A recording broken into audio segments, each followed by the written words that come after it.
Vamos continuar a nossa análise do Evangelho de Mateus. E no momento nós estamos estudando essa porção do Evangelho de Mateus, que é uma das mais conhecidas, que é a porção do Sermão do Monte. E nós vimos, é importante que você se lembre, que o Sermão do Monte é basicamente a ética do reino. Obviamente que ele não resume toda a ética do reino, mas é o primeiro grande discurso de Jesus, colocado após o seu início do ministério, o seu anúncio de que o reino de Deus havia chegado. Então, a chegada do reino traz também a chegada da ética do reino, dos cidadãos do reino, como deve viver, como deve pensar, qual deve ser o caráter daqueles que habitam no reino que foi historicamente trazido por Jesus. Então essa é a tônica do Sermão do Monte. E indo aqui então para o nosso esboço geral, nós estamos aqui nessa segunda parte do Evangelho de Mateus, que é a parte que lida com esse discurso de Jesus. Então, o seu discurso, na verdade, a sua proclamação começa aqui no capítulo 4, e então você tem o Sermão do Monte, que vai do capítulo 5 até o capítulo 7, ok? E na aula passada nós começamos a estudar então o texto de Mateus capítulo 5, especialmente dos versículos de 1 a 12, que são que é aquele texto mais conhecido como as bem-aventuranças. E esse texto, então, do Sermão do Monte, começa com Mateus nos dando o contexto em que aquele sermão foi promovido. Então, se lembre que o Senhor Jesus Cristo proferiu o seu sermão prioritariamente para os seus discípulos. Lembre-se que eu expliquei que o texto fala que Jesus falou aos discípulos. Então, o objeto principal do Sermão do Monte são os discípulos do Senhor Jesus Cristo, aqueles que já haviam abraçado a mensagem do reino, certo? Então, esse é o contexto. Jesus estava, então, em um monte, em uma planície, ele se sentou e, então, ele pregou para os seus discípulos, sendo que havia também ali uma grande multidão. Também, na aula passada, eu mostrei para vocês algumas informações importantes quanto às bem-aventuranças. Então, esse nome ele é oriundo do fato de que o Senhor Jesus Cristo começa o seu discurso repetindo a expressão bem-aventurados várias vezes. E essa expressão aqui é a tradução da palavrinha grega makarios, que significa receber a aprovação, o favor, o endorso, receber a graça de Deus. Então, o Senhor Jesus Cristo está falando aqui das bênçãos, dos favores do reino, de como são favorecidos aqueles que abraçam a mensagem do reino, aqueles que abraçam o Senhor Jesus Cristo, aqueles que, então, abraçam o seu ministério.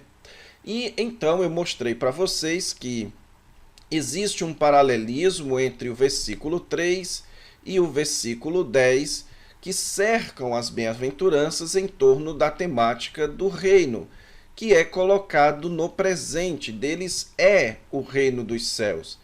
Então, Jesus está mostrando aqui que existe um aspecto presente do reino, mas que este aspecto presente do reino é uma bênção, é uma bem-aventurança, é um favor divino, porém existem também aspectos futuros do reino, bênçãos que serão dadas no futuro para aqueles que já pertencem ao reino.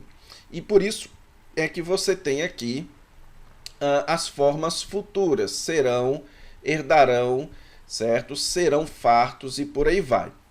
Outra informação importante que eu passei para vocês na aula passada é na subdivisão aqui das bem-aventuranças. Do versículo 3 até o versículo 6, você tem aqui de atitudes que são voltadas para Deus. Então, aqueles que são humildes de espírito diante de Deus, choram diante de Deus, são mansos diante de Deus e têm fome e sede de justiça diante de Deus. Aqui do versículo 7 até o versículo 10, você tem atitudes que são esperadas diante dos homens. Aqueles que são misericordiosos, limpos de coração, pacificadores e aqueles que sabem lidar com as perseguições, certo? Então você tem essas duas pequenas subdivisões aqui.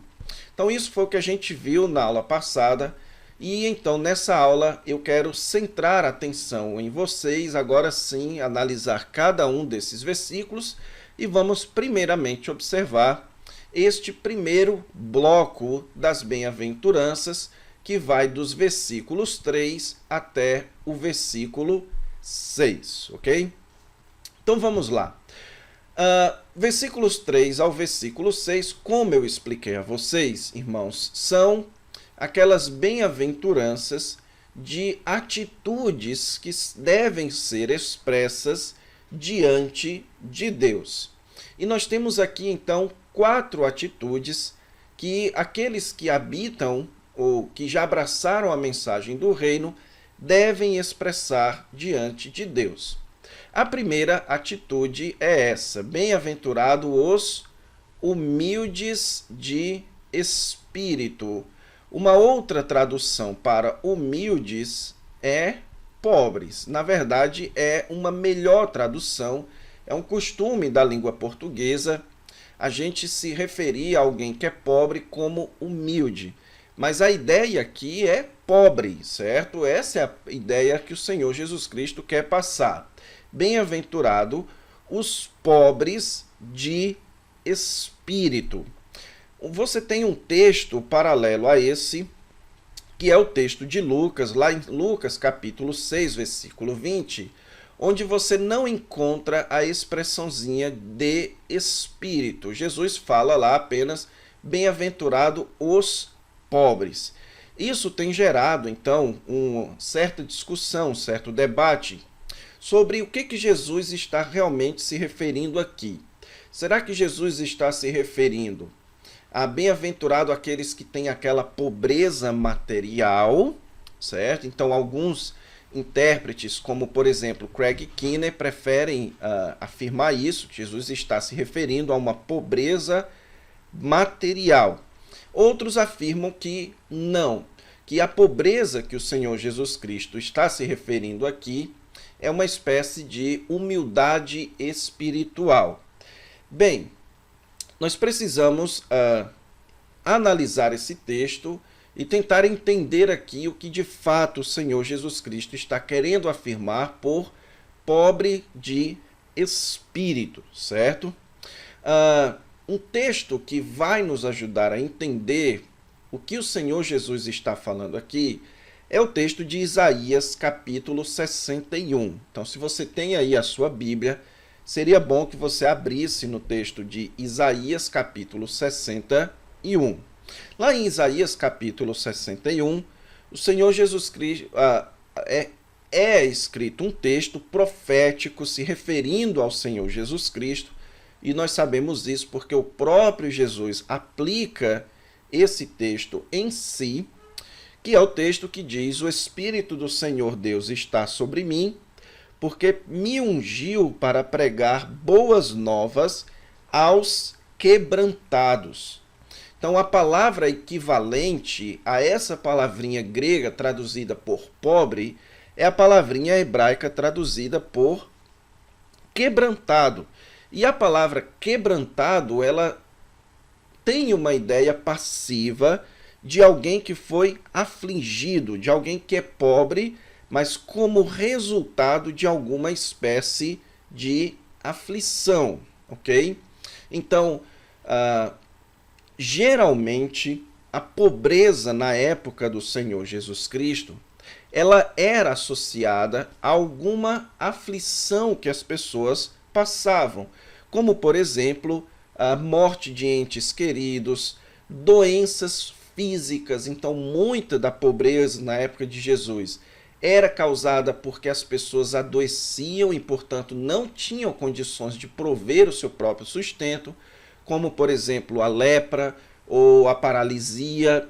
Então, essas situações traziam pobreza para a vida das pessoas, ou então viuvez, a viuvez trazia pobreza, a velhice trazia pobreza, ou então alguma espécie de derrota militar, pessoas que eram envolvidas nas guerras e perdiam, então perdiam suas casas, perdiam tudo e eram então empobrecidas. E também, agora bem menor escala, havia a chamada injustiça social, certo? Isso pegando aqui emprestado um termo que nós utilizamos muito nos dias de hoje, como se referindo àquelas pessoas que eram pobres porque eram exploradas por outras pessoas, ok? E a pobreza, na época do Senhor Jesus Cristo, ela tinha um significado marcante porque o pobre não tinha como depender de ninguém. Então, o pobre não tinha como prover o seu sustento e não tinha ninguém provendo o seu sustento. Por isso, então, a pobreza gerava dependência de Deus. O pobre era aquela pessoa que tendia a confiar na provisão de Deus. E nós vemos no próprio Evangelho de Mateus e nos demais evangelhos a ideia do pobre como sendo alguém que dependia de Deus. Você tem, por exemplo, na parábola do rico e do Lázaro. Lázaro era alguém muito pobre e que, portanto, não conseguia prover por conta da sua doença, ele não conseguia prover para si mesmo e não conseguia depender de ninguém, porque o rico que poderia ajudar não ajudava, portanto, a sua confiança estava em Deus.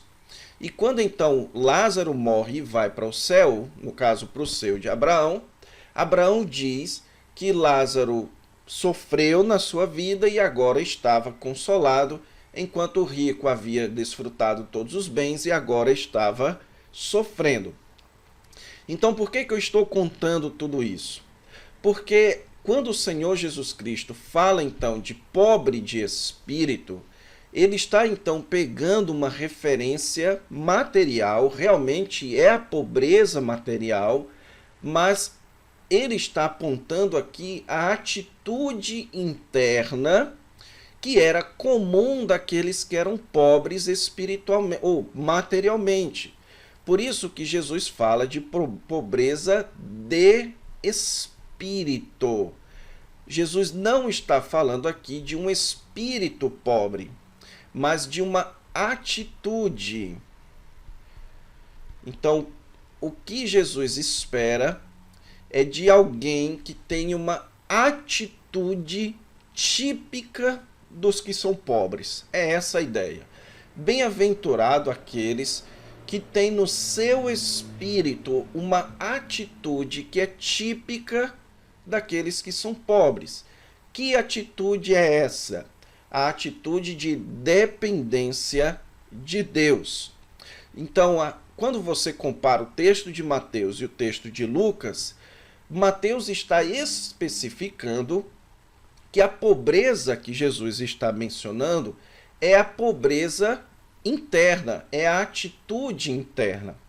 Então, o que Jesus está ensinando, irmãos, é que os cidadãos do reino de Deus, eles não encontram a sua satisfação, a sua dependência nas coisas deste mundo.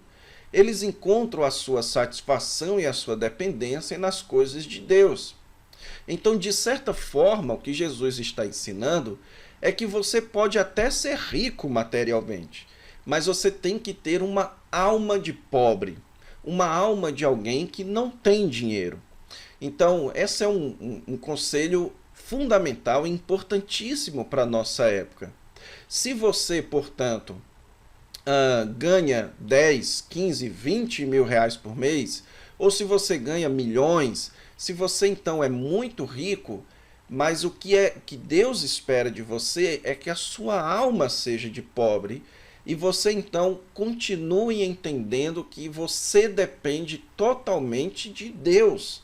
Que se Deus não ajudar você, que se Deus não fortalecer você, que se Deus não for gracioso com você, você não tem nada daquilo. Então, na verdade, todos nós somos pobres, porque tudo o que nós temos pode ser retirado de nós, então não é nosso por direito. Então, a atitude esperada pelo Senhor Jesus Cristo é a atitude de piedade, de dependência de Deus, típica daqueles que eram pobres. Então, o Novo Testamento é cheio de comparações entre a atitude daquele que é pobre e a atitude daquele que é rico. Você tem o jovem rico que não segue a Jesus porque ele amava as suas riquezas. Então, ele tinha suas riquezas, mas não tinha uma dependência do Senhor Jesus Cristo, uma alma de amar mais a Jesus do que as suas riquezas. Por isso, Jesus concluiu que era mais fácil um camelo passar no fundo de uma agulha do que um rico entrar no reino dos céus. Então, qual é o benefício, qual é a bem-aventurança daqueles que têm essa atitude de dependência de Deus como uma pessoa pobre?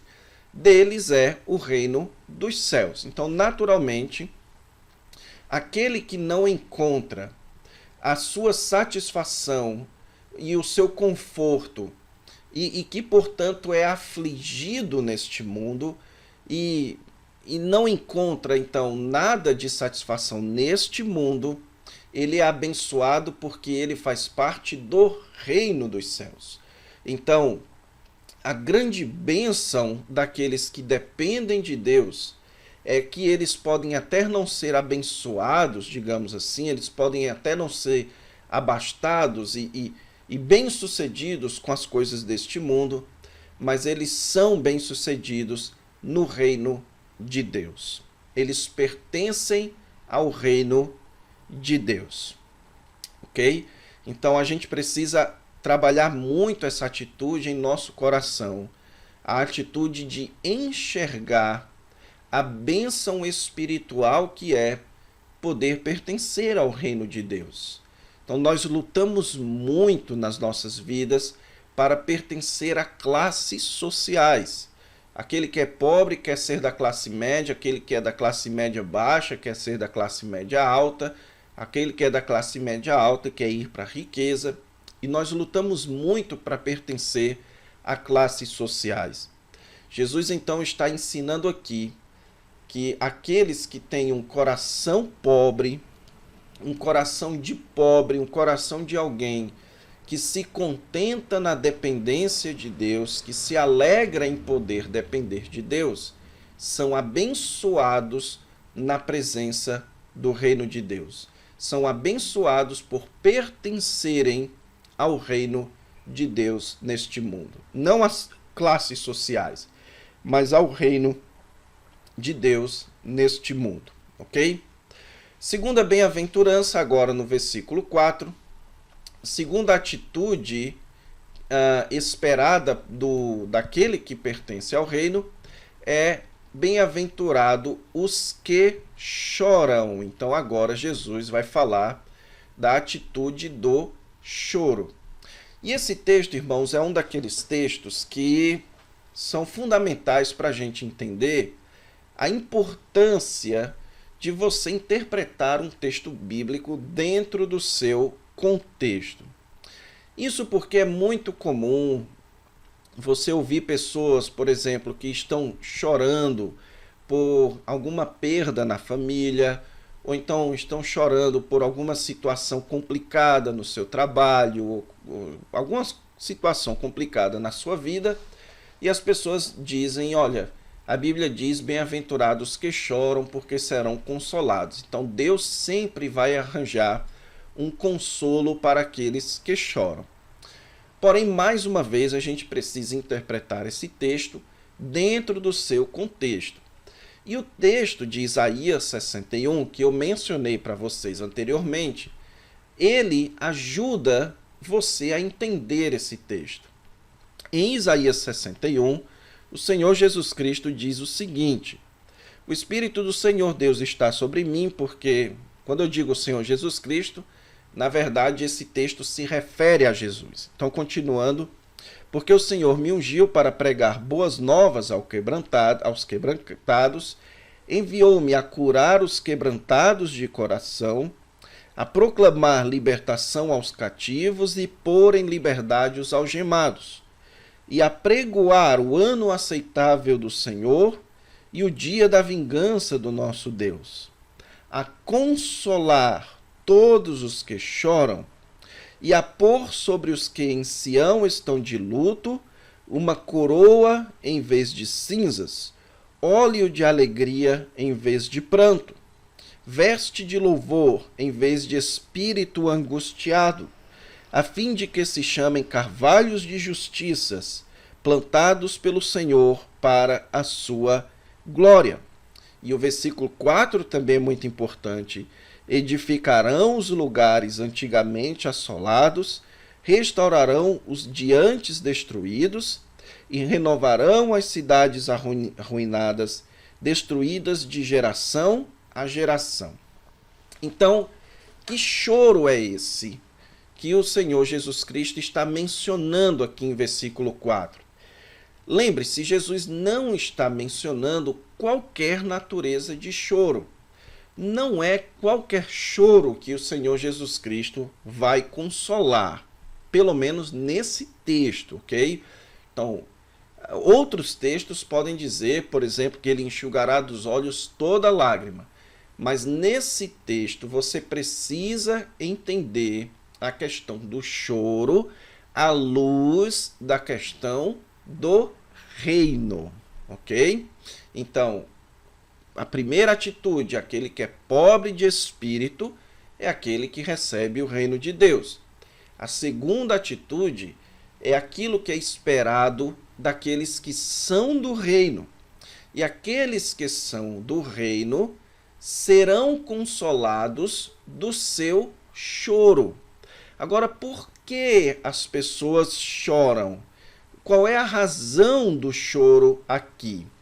No contexto de Isaías capítulo 61, o choro de Isaías capítulo 61 é o choro daqueles que ainda não haviam experimentado todas as bênçãos da visitação, todas as bênçãos da chegada do reino de Deus ou da chegada do Messias e, portanto, estão chorando por causa da calamidade que existe. O contexto de Isaías 61 é o contexto do povo sendo expulso da sua terra e tendo então as suas casas destruídas, tendo então o seu templo destruído, e o povo então anseia pela chegada da nova aliança, pela chegada do Messias, e eles choram porque eles ainda não desfrutaram aquilo. Então Jesus está dizendo que bem-aventurados são estes que choram, porque serão consolados. O foco aqui então é aquele choro por causa da situação presente, não só pessoal, como do mundo. Aqueles que choram por causa do pecado no mundo, aqueles que choram por causa da situação do caos que existe nesse mundo, aqueles que estão tristes por causa da presença do pecado e por conta dos efeitos do pecado. Então, aqueles que se arrependem dos seus pecados, eles choram por causa da presença do pecado neste mundo. Então, o Senhor Jesus Cristo está dizendo que aqueles que então choram, um dia serão consolados. E lembre-se também de um outro detalhe aqui no texto das bem-aventuranças, que o contexto aqui toca bastante na questão das perseguições. Então, uma das razões pelas quais a pessoa chora é porque ela também é perseguida, ela é afligida por causa da sua associação com o reino. Então, quando nós pertencemos ao reino de Jesus, Nós choramos porque o pecado ainda vive e porque somos perseguidos. E Jesus então está dizendo: bem-aventurados que choram, porque um dia serão consolados. Então, para resumir, que choro é esse? É o choro do reino. Bem-aventurado aqueles que choram por causa do reino. Aqueles que, por pertencerem ao reino, são perseguidos, são afligidos por conta da presença do pecado neste mundo, por conta da presença do mal neste mundo. Então, aqueles que choram como resultado da sua associação com o reino, eles um dia serão consolados. Essa é a ideia do Senhor Jesus Cristo. Então, quando você estiver ensinando esse texto, ou estudando esse texto para a sua própria vida devocional, lembre-se disso, esse texto não está falando de qualquer choro, ok? Agora, ele pode sim se aplicar.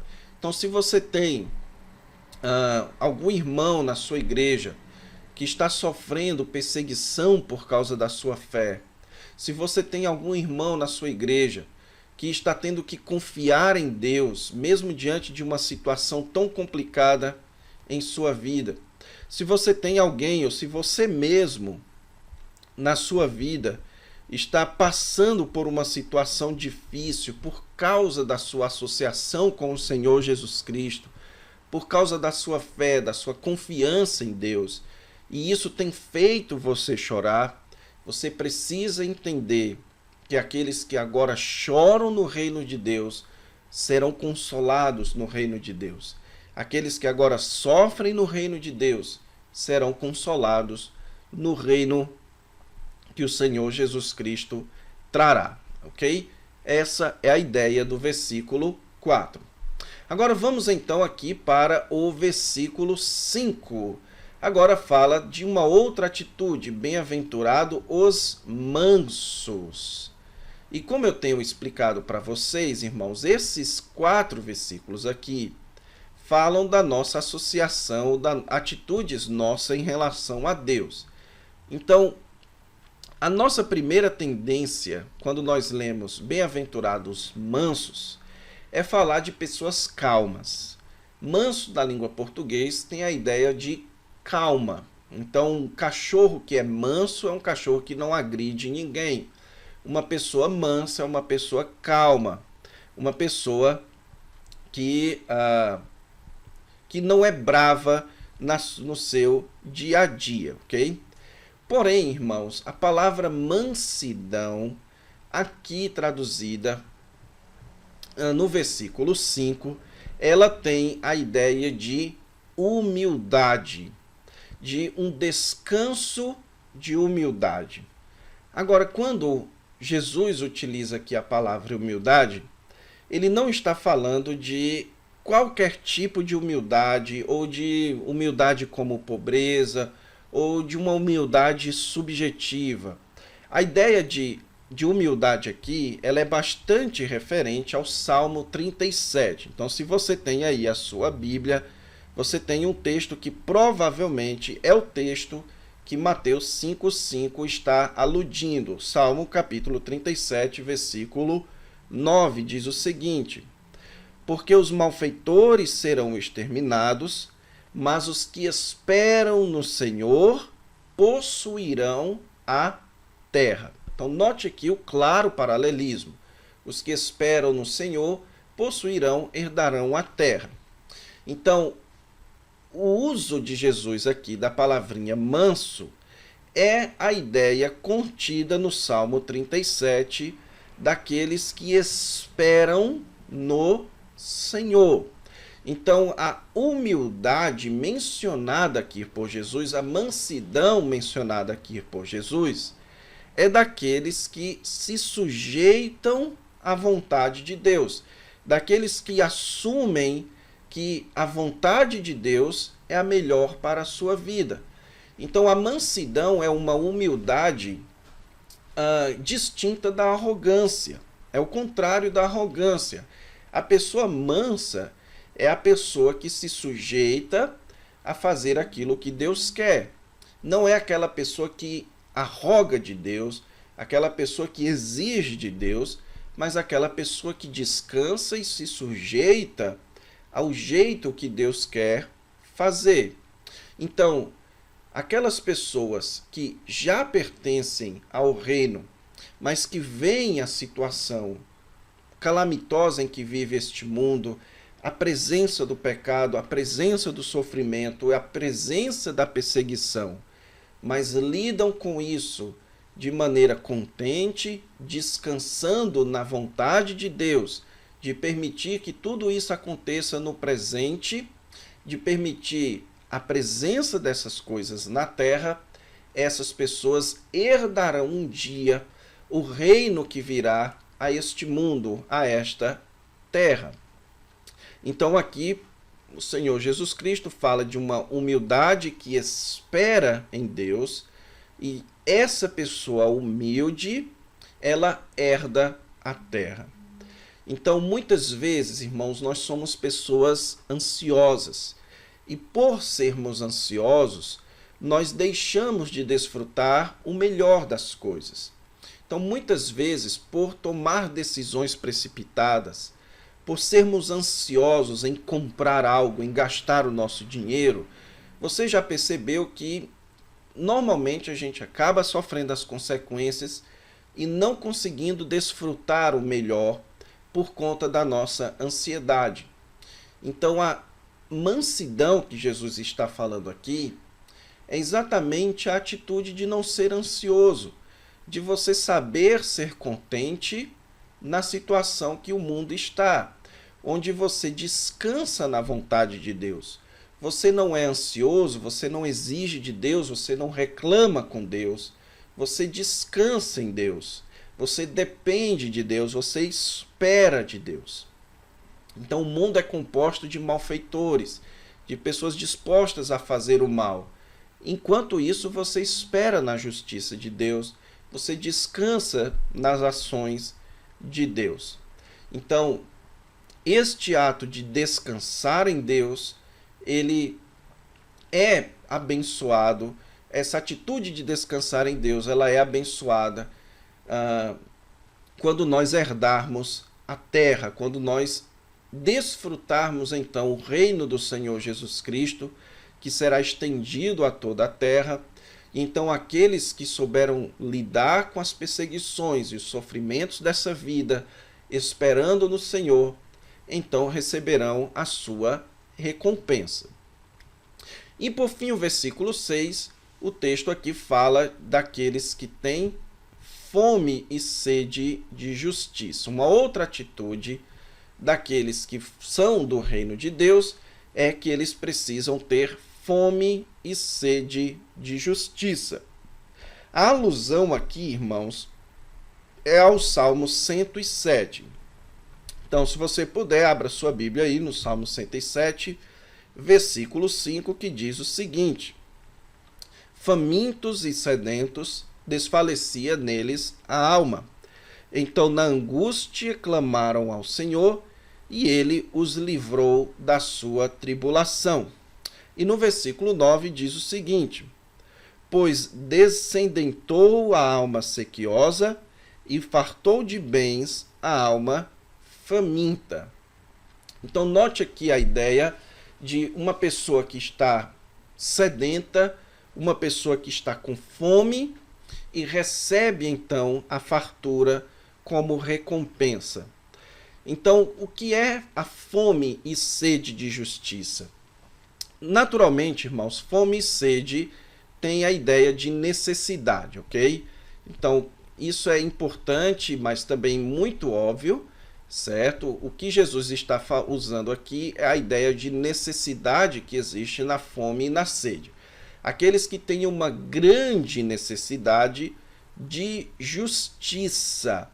E, naturalmente, a nossa tendência é que a gente pense que Jesus está falando de que a justiça seja feita, de que o bem vença o mal, de que haja justiça social e tudo mais. Mas, mais uma vez, nós precisamos entender a palavra justiça dentro do contexto do próprio livro de Mateus.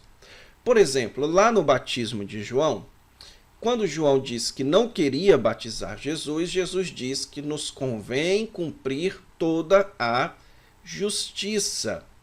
Então, qual é a ideia da palavra justiça aqui no Evangelho de Mateus? Que depois Jesus vai dizer, bem-aventurado aqueles que buscam o reino de Deus. Não, buscai, pois, em primeiro lugar, o seu reino e a sua justiça. Então, que justiça é essa? A justiça, irmãos, é o correto relacionamento com Deus. E o correto relacionamento com Deus é a correta observância dos mandamentos de Deus. No Antigo Testamento, você tem a lei de Moisés. O justo, então, era aquela pessoa que procurava manter um correto relacionamento com Deus ao manter um correto relacionamento com a lei. Então, fome e sede de justiça é você ter a necessidade de um correto procedimento diante de Deus. Você ter a necessidade de andar corretamente diante de Deus. Então, aqueles que se arrependem por causa da chegada do reino, eles anseiam por andar na presença de Deus. Eles anseiam por andar corretamente diante de Deus. Eles anseiam, então, por aquele período em que a justiça de Deus reinará. E eles, então, serão fartos da justiça de Deus neste mundo. Eles viverão em um mundo onde a justiça de Deus tomará de conta de toda a terra. Então, quando a vontade de Deus é feita na terra, então a justiça é feita na terra. Então, aqueles que têm fome e sede de justiça são aqueles que têm necessidade de cumprir a vontade de Deus. Então, aqueles que no estágio atual do reino de Deus, eles têm necessidade de cumprir a vontade de Deus. Quando este reino se manifestar totalmente no futuro, eles serão fartos e plenamente satisfeitos em cumprir a justiça de Deus, agora de maneira abundante, de maneira total, no reino de Deus, ok? Então é isso, irmãos. Note a importância de você interpretar as bem-aventuranças dentro do seu contexto. Então, meu apelo a você é que você leia as bem-aventuranças e se esforce para entendê-la no seu contexto, para você não aplicá-la incorretamente, ok? Então, espero que você tenha atendido. A termos de recapitulação, pobre de espírito é aquela atitude de pessoa pobre. O cidadão do reino pode até ter uma situação externa muito boa, mas a sua atitude é de dependência de Deus. Versículo 4, os que choram são aqueles que sofrem pelos tormentos e as perseguições e o mal e o pecado que existe neste mundo. Eles serão consolados no futuro. Os mansos são aqueles que esperam no Senhor, que se contentam em fazer a vontade de Deus e que Deus faça a sua vontade. E os que têm fome e sede de justiça são aqueles que necessitam cumprir a vontade de Deus. Aqueles que necessitam ver a vontade de Deus sendo cumprida neste mundo e na sua própria vida, ok? Então é isso, a gente para por aqui. Na próxima aula, então, nós vamos para as próximas 4 bem-aventuranças. Então, fique com Deus e até lá.